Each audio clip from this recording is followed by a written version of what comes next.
Cholesterol என்றால் என்ன? அதன் அவசியமும் அவசியமின்மையும் குறித்து இந்த வீடியோவில் பார்ப்போம். வணக்கம் நண்பர்களே, இது உங்கள் நிலா அப்டேட்ஸ். இன்று நாம் கொலஸ்ட்ரால் பற்றி தெரிந்து கொள்ளப் போகிறோம். பெரும்பாலர் கொலஸ்ட்ரால் என்றாலே பயப்படுகிறார்கள். ஆனால் உண்மையில் கொலஸ்ட்ரால் என்பது நம் உடலுக்கு தேவையான ஒரு கொழுப்பு போன்ற பொருள். நமது உடல் ஹார்மோன்கள் உருவாக்கவும், செல்களின் சுவர்களை பாதுகாக்கவும், வைட்டமின் டி உற்பத்திக்கும் கொலஸ்ட்ராலை பயன்படுத்துகிறது. ஆனால் கொலஸ்ட்ரால் அளவு அதிகரித்தால் இதய நோய், பக்கவாதம் போன்ற ஆபத்துகள் ஏற்படலாம். கொலஸ்ட்ராலின் வகைகள். கொலஸ்ட்ரால் முக்கியமாக இரண்டு வகைப்படும். ஒன்று LDL cholesterol, bad cholesterol. LDL அதிகமாக இருந்தால் அது இரத்தக் குழாய்களின் சுவர்களில் படிந்து அடைப்புகளை உருவாக்கும். இதனால் இதயத்திற்கு செல்லும் இரத்த ஓட்டம் குறைந்து மாரடைப்பு ஏற்படும் அபாயம் அதிகரிக்கும். 2 HDL cholesterol, good cholesterol. STL நமது உடலில் இருக்கும் அதிகப்படியான கொலஸ்ட்ராலை கல்லீரலுக்கு கொண்டு சென்று வெளியேற்ற உதவுகிறது. எனவே HDL அளவு அதிகமாக இருப்பது நல்லது.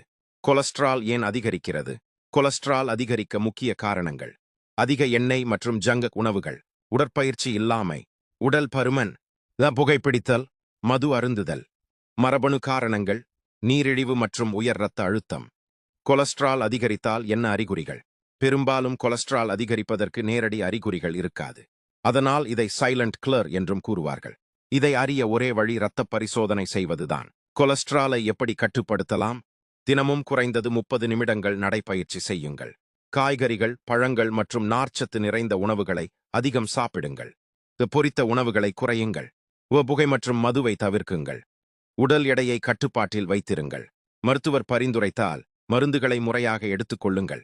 கொலஸ்ட்ரால் என்பது ஒரு நோய் அல்ல, ஆனால் அதை கட்டுப்படுத்தாமல் விட்டால் அது பல தீவிர நோய்களுக்கு காரணமாக மாறலாம்.